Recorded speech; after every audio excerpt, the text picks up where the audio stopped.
أعوذ بالله السميع العليم من الشيطان اللعين اللئيم الرجيم.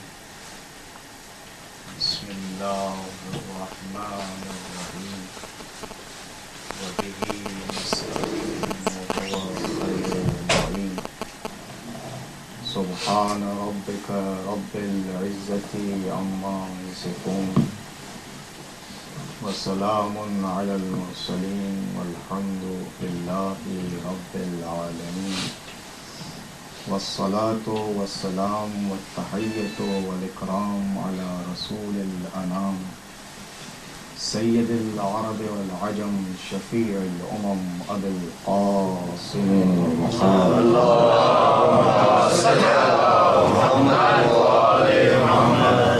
وعلى أهل بيته الطيبين الطاهرين المنتجبين المنتخبين المصطفين الأبرار الذين أذهب الله عنهم الرجس وطهرهم تطهيرا.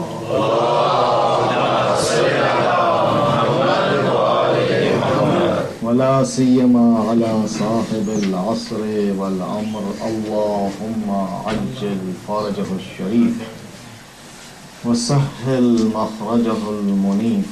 أما بعد فقد قال الله عز شانه في محكم كتابه وأتقن خطابه وقوله الحق. بسم الله الرحمن الرحيم. ولا تحسبن الذين قتلوا في سبيل الله أمواتا بل أحياء عند ربهم يرزقون. صلوات.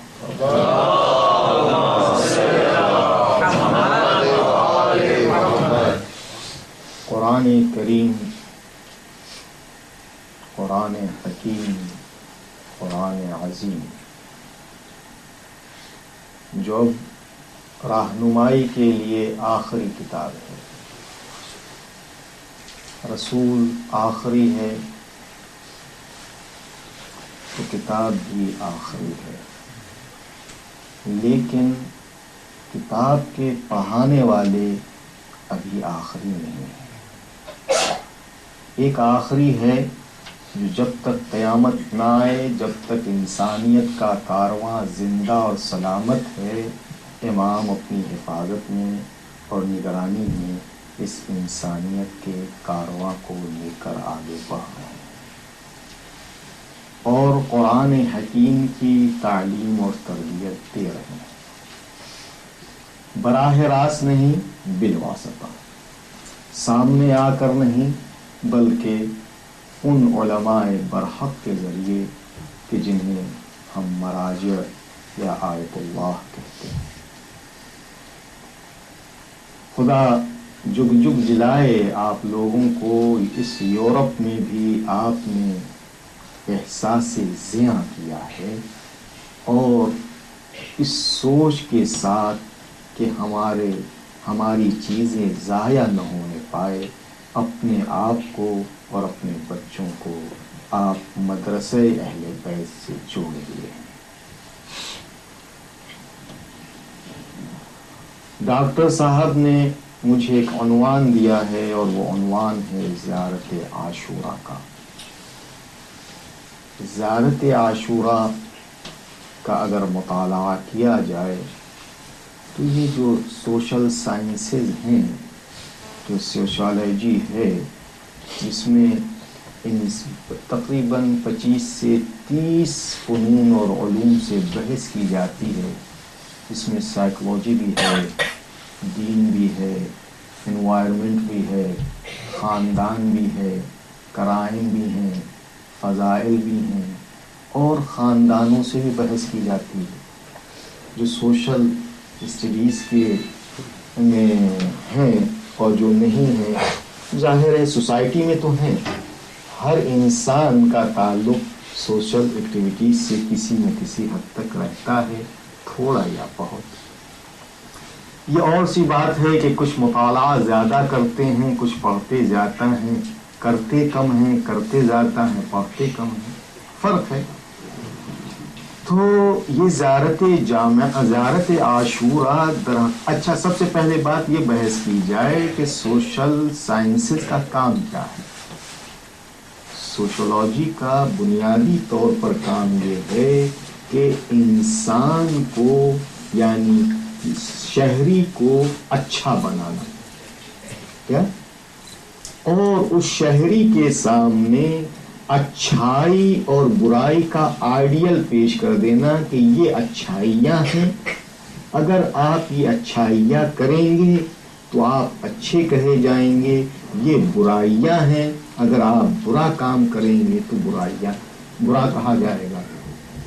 بنیادی طور پر چاہے کسی بھی علم سے بحث کی جائے، بنیاد یہی ہوتی ہے کہ انسان ایک اچھا شہری ہو. کیا اب فرق ہے، کوئی برائی کسی برائی کو برائی کے اینگل سے نہیں دیکھتا ہے، بلکہ وہ اپنے آپ کو اسے اچھا سمجھتا ہے. ہم اسے اپنے نقطہ نظر سے اسے برا سمجھتے ہیں. لیکن اگر لاجیکلی، اگر سینس اور سائنس اگر زندہ ہے تو برائی، ساری برائی سب جگہ ایک ہی ہے. کیا، چاہے وہ کسی بھی قوم کا ہو، چاہے وہ کسی بھی طبقے کا ہو، چاہے کسی بھی ملک کا ہو، اگر سینس ہے. اور خدا کا شکر ہے، کل پرسوں میں یوتھ پارلیمنٹ دیکھ رہا تھا، سن رہا تھا، انگریزی میں نہیں جانتا، تھوڑی بہت ادھر سے ادھر زگ زیگ کر رہا تھا اور نتیجہ اس کر رہا تھا. تو ایک بحث تھی جسے میں اس کا عنوان یہاں نہیں لینا چاہوں گا. وہ بحث تھی، میں دیکھ رہا تھا کہ جوان ایک خاص چیز کی اچھائی اور برائی پر بحث کر رہے تھے. اس کا مطلب کہ ان میں یہ سینس ہے کہ جو سائنس انہیں پڑھائی جا رہی ہے وہ غلط ہے، کچھ کہہ رہے ہیں صحیح ہے. اور اسلام کا کام ہی کیا ہے؟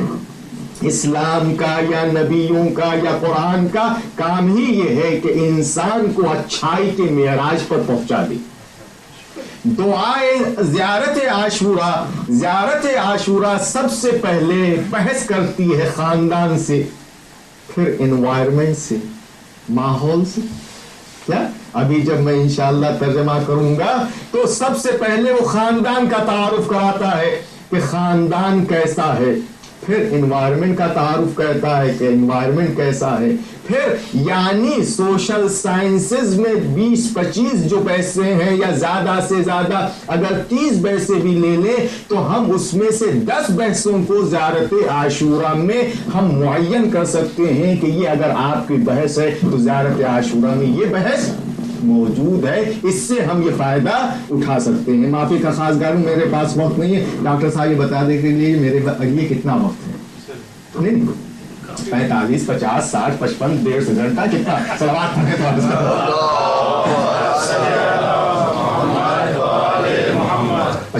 منٹ 45 منٹ 50 منٹ ٹھیک ہے. تو مشکل یہ ہے کہ بار بار مجھے گھڑی دیکھنی پڑے گی، تو چلیے دیکھتا رہوں گا اور آپ کی سماعت پر بوجھ ڈالتا رہوں گا.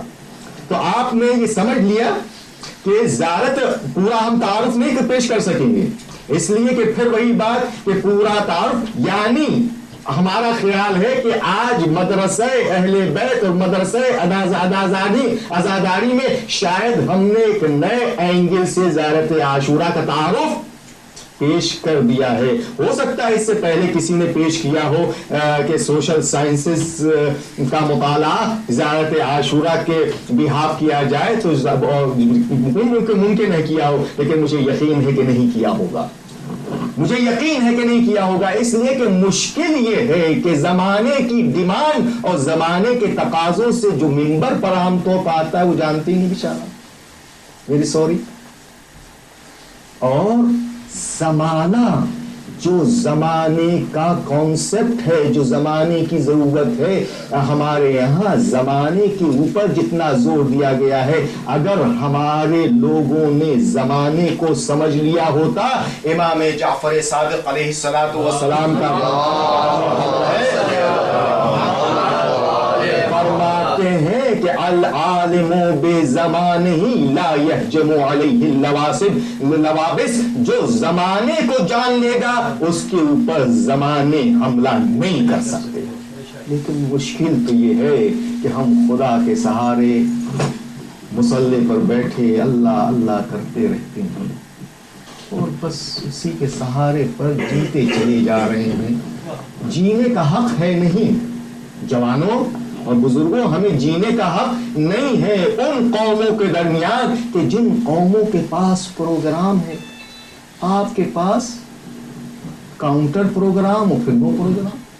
اصول یہ ہے کہ اگر کسی کے پاس کسی دشمن کے پاس پروگرام ہو تو آپ کے پاس کاؤنٹر پروگرام ہو, پھر اپنا پروگرام ہو. اگر دشمن کے پاس 1000 برس کا پروگرام ہو تو آپ کے پاس 1500 برس کا پروگرام ہے. کیا آپ کے پاس کوئی پروگرام ہے؟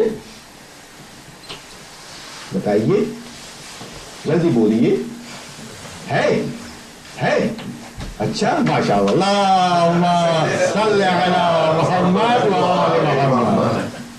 اور جب میں آپریشن تھیٹر میں لے کر آپ کو چلیں گے تو پھر آپ کو معلوم ہوگا کہ آپریشن تھیٹر میں کتنا بچتا ہے اور کتنا نکلتا ہے.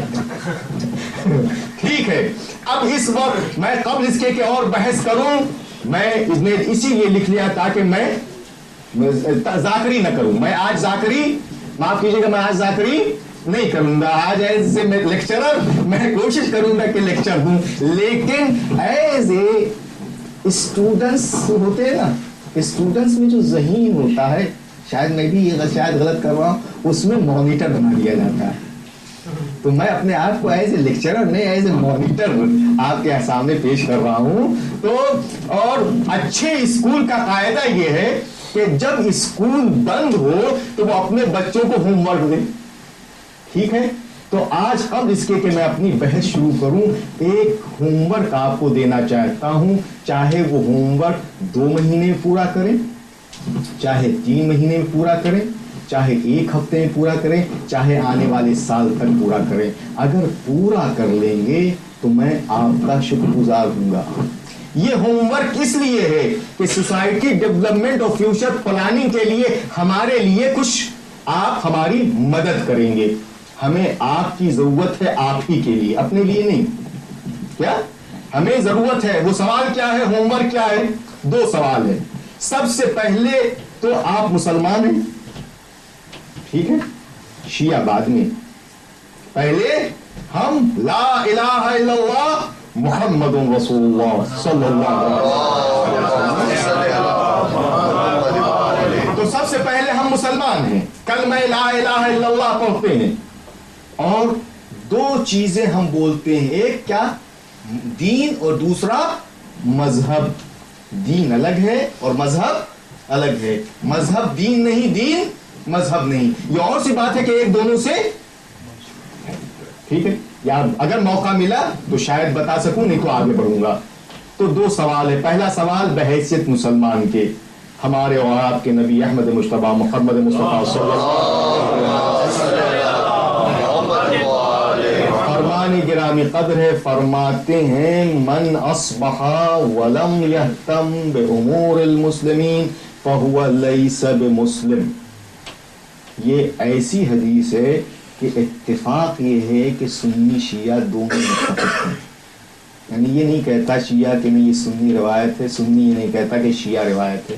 روایتوں میں بھی 2 حصہ ہے. تو دونوں کا اتفاق ہے کہ رسول نے کیا فرمایا, من اصبح, جو سویرا کرے, ولم یہتم بامور المسلمین, اور وہ مسلمانوں کے بارے میں نہ سوچے تو وہ مسلمان نہیں ہے. ٹھیک ہے, اب اس وقت سب سے بڑا بزرگ کون ہے ہمارے سامنے؟ ہمارا خیال ہے یہ آپ بزرگ ہیں. آپ کی عمر ماشاءاللہ کتنی ہے؟ 60 میں سے 15 یا 18 گھٹا دیں, کتنا بچا؟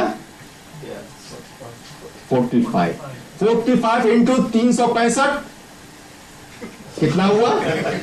جلدی جلدی جلدی, ویری شارپ, جلدی.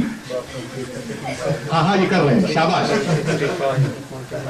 ہاں یعنی اسے بہت, یعنی اس کا ہوم ورک چاہے سال بھر لگ جائے, اگر ہوم ورک قاعدے سے کر لیا ہماری ملت نے تو میں پوری ذمہ داری کے ساتھ کہتا ہوں کہ فیوچر پلاننگ بنانے میں ابھی تک ہم نے فیوچر پلاننگ نہیں کی ہے. ابھی تک ہم نے منصوبہ بندی نہیں کی ہے جی. 16,425 سویرا کیا آپ نے جی.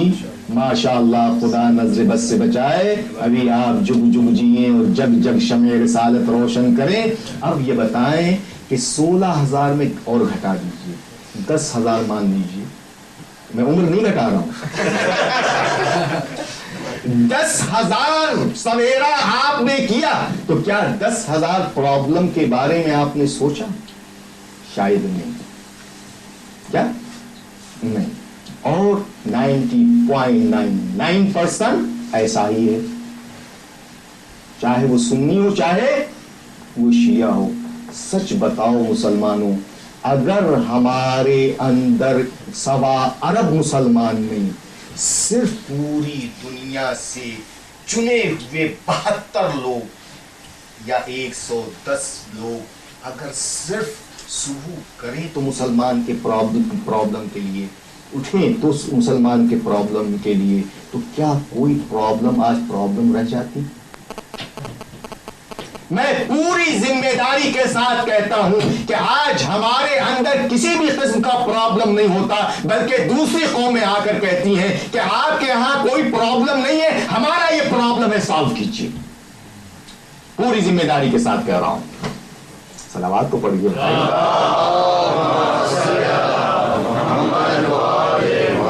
یہ ہمارا وہ مدرسہ ہے جہاں صلوات سے زندگی ملتی ہے.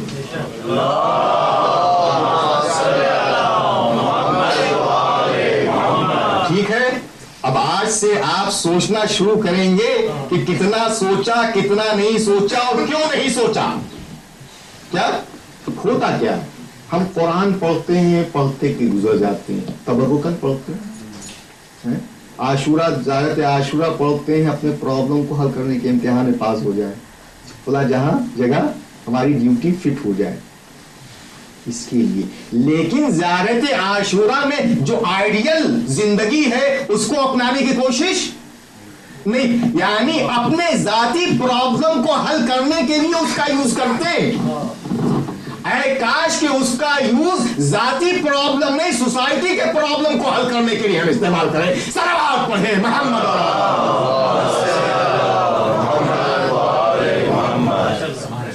ٹھیک, بحیثیت مسلمان کے ہم نے آپ کو بتا دیا کہاں پر ہیں آپ. میں اپنے گریبانی میں منہ ڈال کر دیکھتا رہتا ہوں مسلسل, اور اسی کا نتیجہ ہے کہ جو آج ہم اس رزلٹ پر پہنچے ہیں. دوسرا بحث شیعہ ہے, اس لیے کہ ہم مسلمان نہیں ہیں.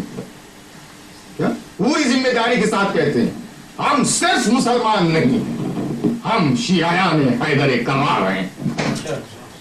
میں عام طور پر, معاف کیجیے گا, اپنے بچوں سے, اپنی فیملی میں, اور جب کہتا ہوں کہ دیکھو بیٹا خدا کا شکر ادا کرو کہ تم, کیا کوئی پرابلم اوپر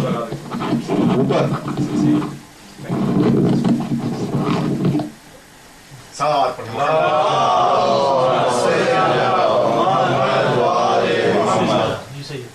صحیح, ہاں صحیح, تب تو سمجھ میں آیا کہ بول صحیح ہے کہ غلط ہے. کیا رہا تھا, سوری. ہاں, میں اپنے بچوں سے عام طور پر کہتا ہوں کہ بیٹا خدا کا شکر ادا کرو کہ تم اللہ نے جانور یا پتھر یا پیڑ نہیں بنایا, انسان بنایا. کیا سب سے پہلی بات کہ ہم انسان ہیں, بنی آدم ہیں, اور قرآن پاک میں بنی آدم کے لیے پڑھیے وَسَخَّرَ لَكُمُ الشَّمْسَ وَالْقَمَرَ دَائِبَيْنِ, اور ہم نے تمہارے لیے چاند اور سورج کو مسخر کر دیا ہے. وَسَخَّرَ لَكُمُ الْبَحْرَ, اور ہم نے تمہارے لیے سمندر کو مسخر کر دیا ہے, اور ہم نے تمہارے لیے خَلَقَ لَكُمْ, اور تمہارے لیے ساری چیزوں کو پیدا کر دیا, اس میں اچھی چیزوں کو تمہارے لیے استعمال حلال کر دیا. صلوات پڑھیں محمد. سب سے پہلے ہم انسان ہیں, اور بیٹا خدا کا شکر ادا کیجئے کہ ہم یہودی, عیسائی, کافر, مشرک, ملحد نہیں بلکہ مسلمان ہیں. اور خدا کا شکر ادا کیجئے کہ آپ صرف مسلمان نہیں بلکہ شیعہ ہیں. اور معاف کیجیے گا میں اب دوسری بات کہنے چاہ رہا ہوں, میں اپنے بچوں سے کہتا ہوں اور خدا کا شکر ادا کیجیے کہ آپ سید ہیں. اس کا مطلب میں غیر سید کو وہ نہیں کر رہا ہوں, ڈیوٹیز بڑھا رہا ہوں. جب انسان مسلمان ہے تو پہلی ذمہ داری بحیثیت انسان کے ساری چیزوں کا کنٹرول اس کے ذمہ ہے.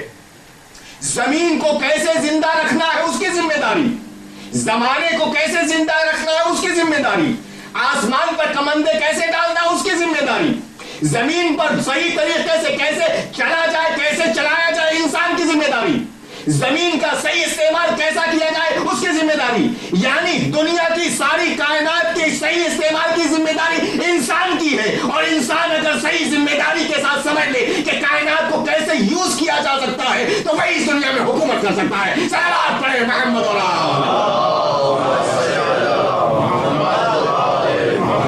لیکن ویری سوری, مسلمان یوز نہیں کر رہا, مس یوز کر رہا, یوز دوسرا کر رہا ہے. جی ہم کب یوز کریں گے, کب یوز کریں گے؟ قیامت سے پہلے یا قیامت کے بعد؟ صلوات پڑھیں.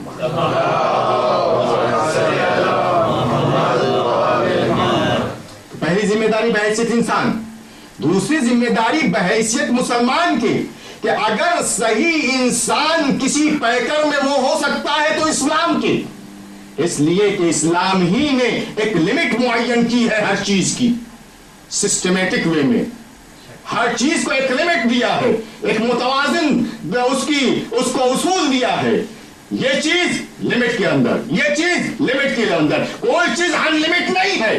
ان لمٹ جانور کے لیے تو ہو سکتی ہے, انسان کے لیے ان لمٹ نہیں ہے. آپ کو لمٹ معین کرنی پڑے گی کہ اس چیز کا استعمال کتنا کیا جائے, اس چیز کا استعمال کتنا کیا جائے. ارے کتنا عجیب ہے یہ بدبخت انسان کہ وہ پانی اور دوا کے استعمال میں تو لمیٹیشن ہے کہ آپ ایک کیپسول کھائیں گے, 2 کیپسول کھائیں گے, آدھی کیپسول کھائیں گے, اور دوسری چیزوں کے لیے اور نو لمٹ. یعنی آپ دوا کی خوراک آپ اپنی غذا معین کرتے ہیں, آپ کا ڈاکٹر معین کرتا ہے صبح یہ کھائیں گے, شام کو یہ کھائیں گے, اور اتنا کھائیں گے, اتنا نہیں کھائیں گے, اور آپ دوسری باتوں کے لیے نو لمٹ.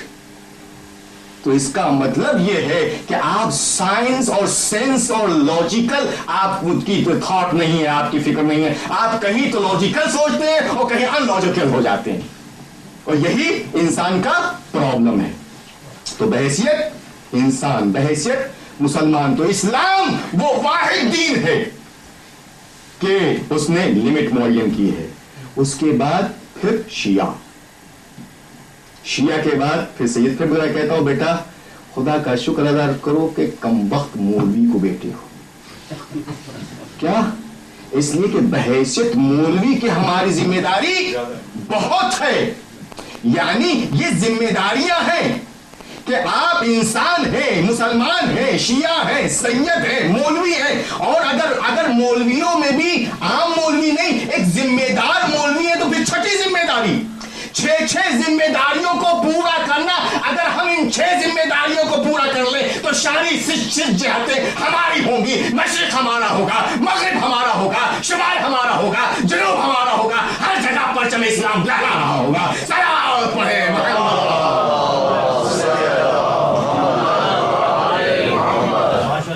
ٹھیک ہے, ماشاء اللہ. تو اب ہوگا جب میں دوسرا پرابلم پیش کروں گا.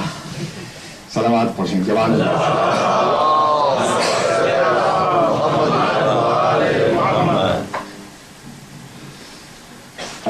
افسوس یہ ہے کہ ہوم ورک, لیکن ہوم ورک ضروری ہے تاکہ آنے والے سال تک آپ لوگ بزی رہیں. معاف کیجیے گا ڈاکٹر صاحب, آپ کی زیارت عاشورہ پر بہت کچھ میں نے کہہ دیا, آگے جو ہے کہنے کی کوشش کروں گا.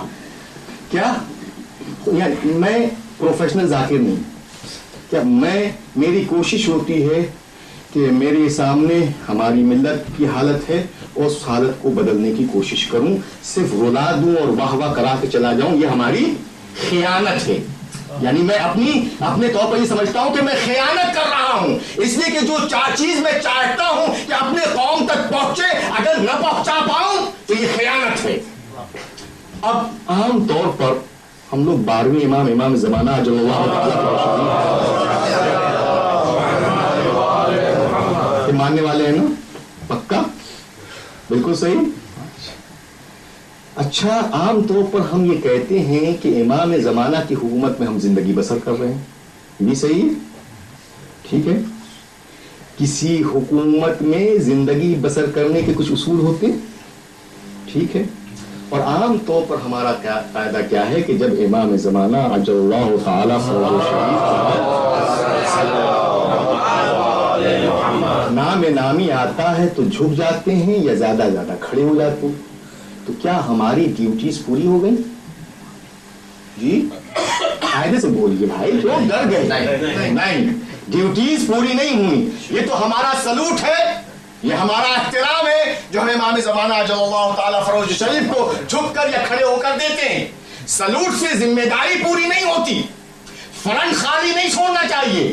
سلوٹ اور ہے اور فرنٹ کے اوپر کام جو ہے آفیسز کے میں جو کام ذمہ داریاں ہیں وہ اور ہیں.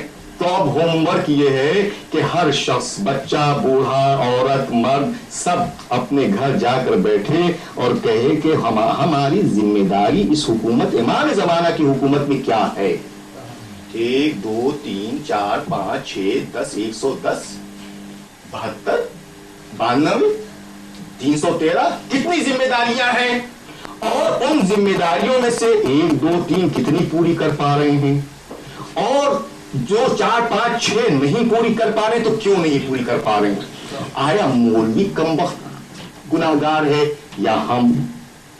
اگر مولوی گناہگار ہے تو اس کو چل کے پکڑیے کہ مولوی صاحب آپ بتائیے، اور اگر آپ تو آپ اپنے آپ کو پکڑیے اور اپنا محاسبہ کیجئے. تو 2 ہوم ورک ہے. ایک بحیثیت آپ مسلمان کے سویرا کرتے ہیں تو مسلمان کے پرابلم کے بارے میں کتنا سوچتے ہیں، اپنے پرابلم کے بارے میں بھی بتایا گیا. سوچئے اپنے بچوں کے لیے رزق حلال کمانا یہ کیا ہے، واجب ہے، جہاد ہے. اور اپنے گھر اہل و عیال کے ساتھ حسن سلوک کے ساتھ پیش آنا یہ جہاد ہے، یہ ضروری ہے. تو اپنے آپ کو مت بھولیے، مگر اپنے آپ کو اتنا محدود نہ کیجئے کہ صرف آپ میں ہو جائیں، میں آپ ہو جائیں. میں یہ چاہتا ہوں کہ میں آپ ہم ہو جائیں اور ہم سے پوری کائنات ہو جائیں. صلوات پڑھیں محمد.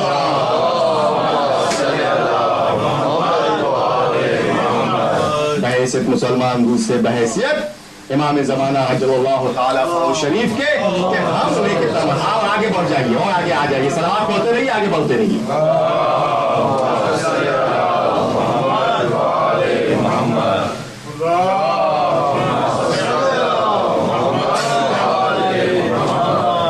اس کا مطلب میں ہی لیٹ نہیں ہوا تھا، اور بھی لوگ لیٹ ہوئے ہیں. صلوات پڑھتے رہے اور آگے بڑھتے رہے.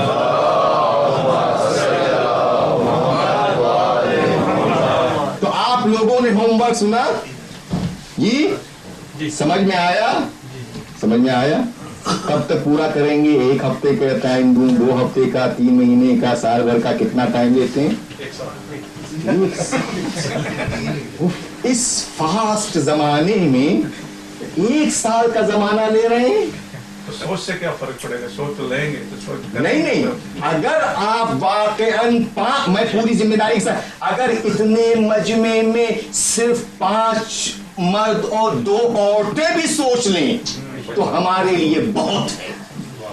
کیا 5 آپ اور 2 یا 3 وہ بھی سوچ لیں تو ہمارے لیے بہت ہے، اور ہم بہت کچھ آپ کو دے سکتے ہیں.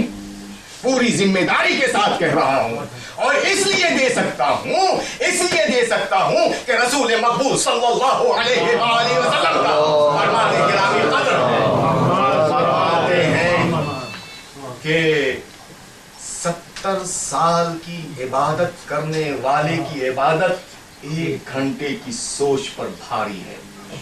میں وہ لفظ استعمال نہیں کرنا چاہتا کہ آپ کہیں گے آپ اپنے کو عالم سمجھتے، نہیں، میں ابھی طالب علم ہوں. صلوات پڑھیں محمد.